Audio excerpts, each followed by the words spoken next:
Olá, bem-vindo ao canal Revisão de Biologia.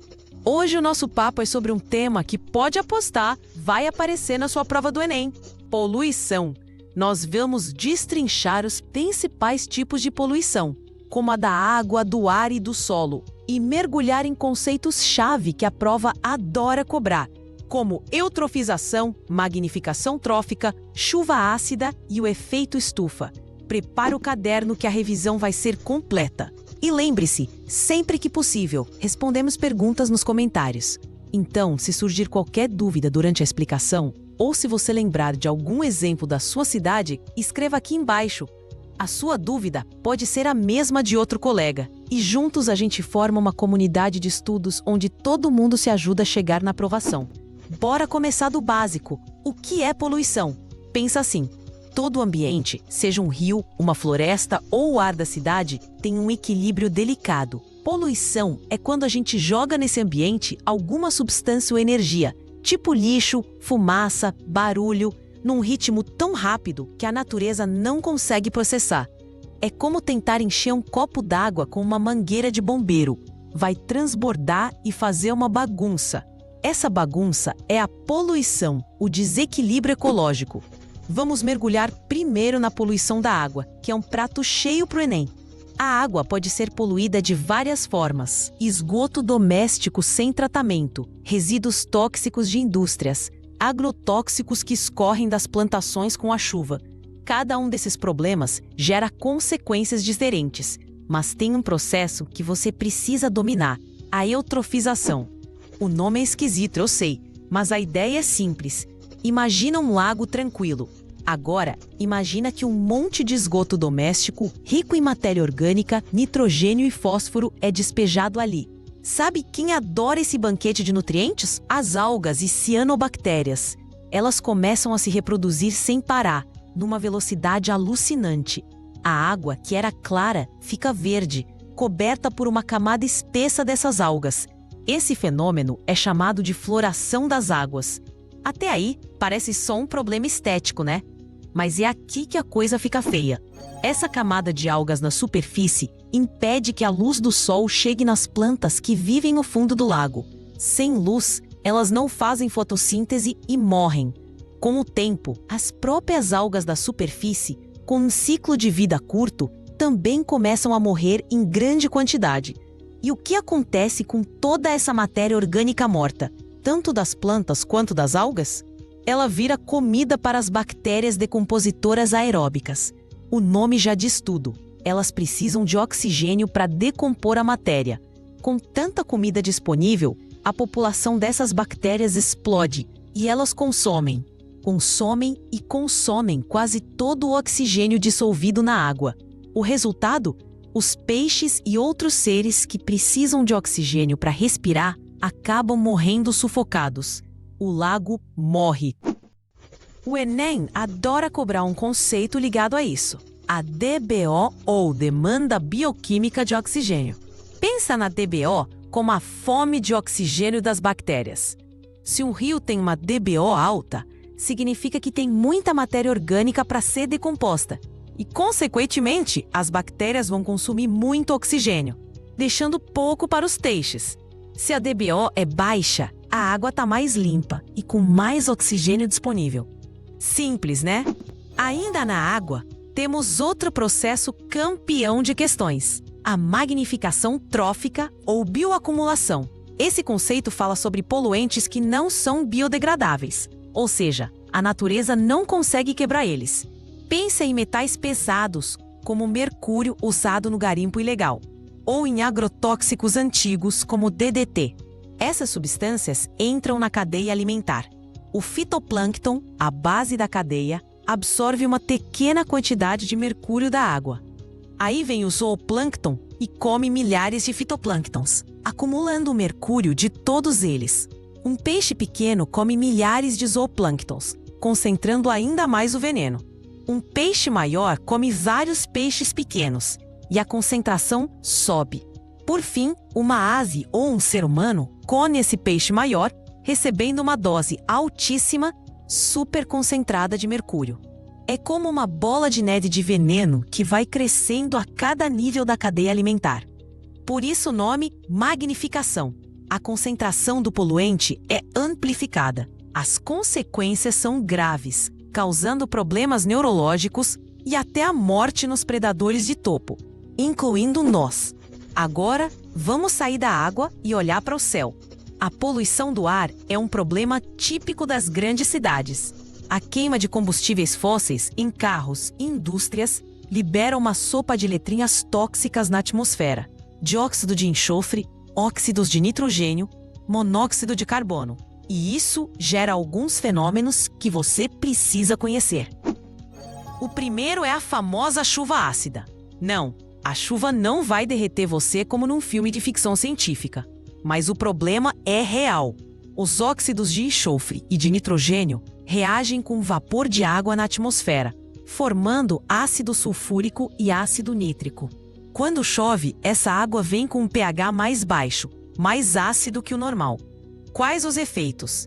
Essa acidez corrói monumentos históricos, principalmente os de mármore. Ela também queima as folhas das árvores, prejudicando florestas inteiras. E quando cai em lagos e rios, altera o pH da água, matando peixes e outras formas de vida aquática que são sensíveis a essa mudança. É um problema que pode acontecer a quilômetros de distância da fonte de poluição, porque o vento carrega esses gases. Outro fenômeno atmosférico que confunde muita gente é a inversão térmica. Para entender, primeiro, a gente precisa saber como o ar se comporta normalmente. O ar perto do solo é mais quente, então ele tende a subir. Ao subir, ele esfria e desce. Esse ciclo, chamado de convecção, funciona como um elevador, levando os poluentes para longe da gente. A inversão térmica acontece principalmente no inverno. O solo esfria muito rápido durante a noite e o ar que está em contato com ele também esfria. Só que uma camada de ar mais quente fica por cima dessa camada de ar frio. Ou seja, o ar frio e denso fica preso aqui embaixo, sem conseguir subir, porque o ar quente em cima funciona como uma tampa. E qual o problema disso?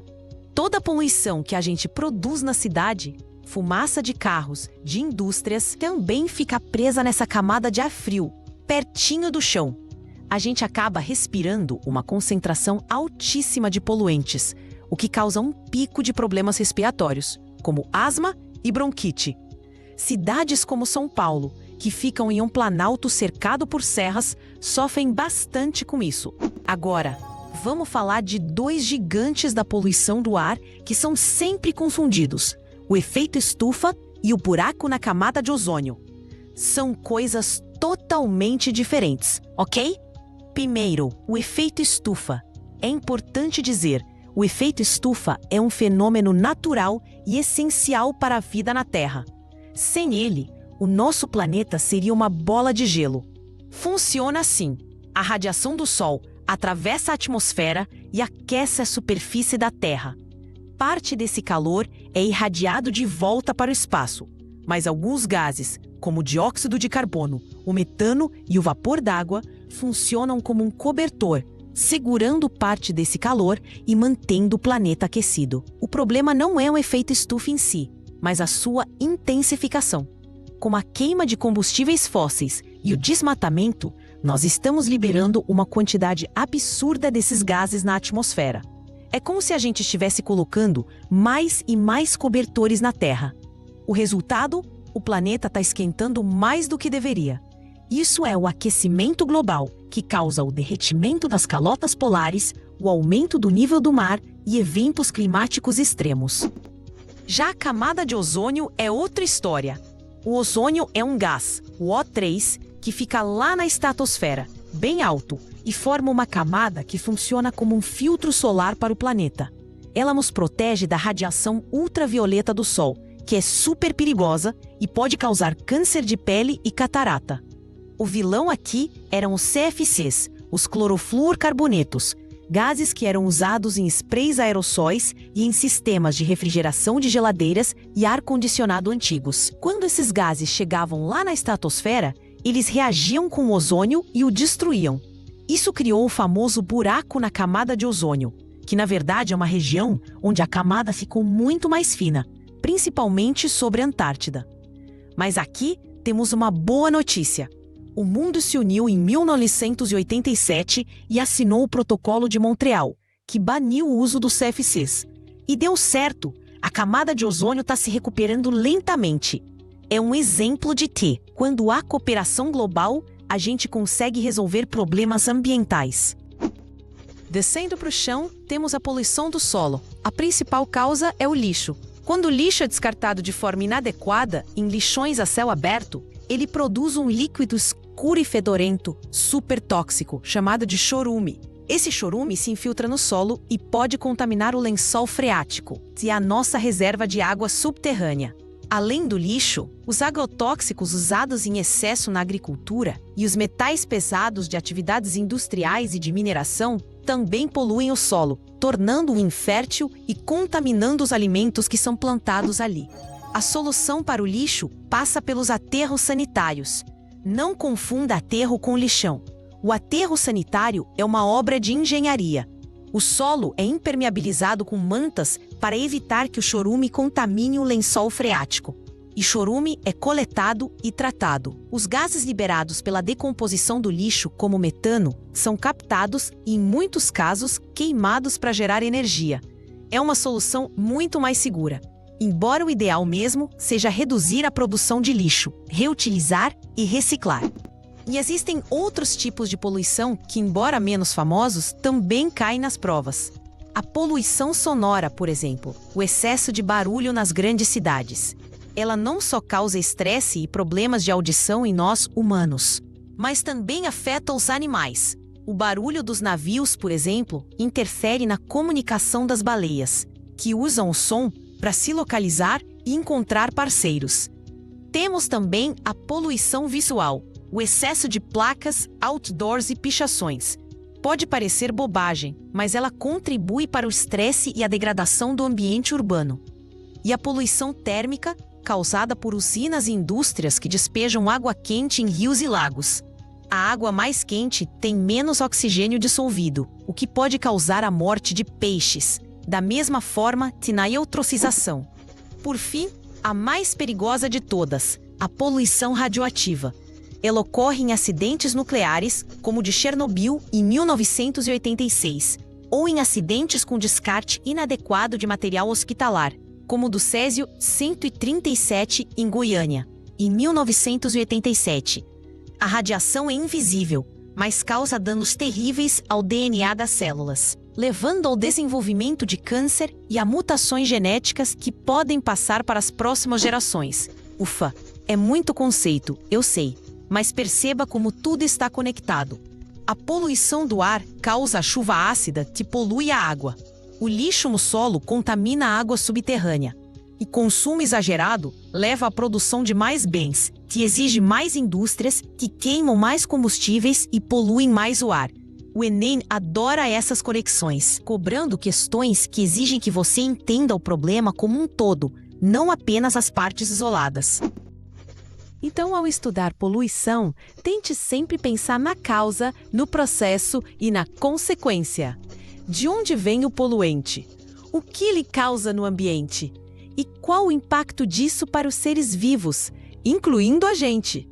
Com essa linha de raciocínio, você vai estar mais do que preparado para encarar qualquer questão sobre esse tema e garantir aqueles pontos preciosos na sua prova. Continue estudando! E nos vemos na próxima revisão.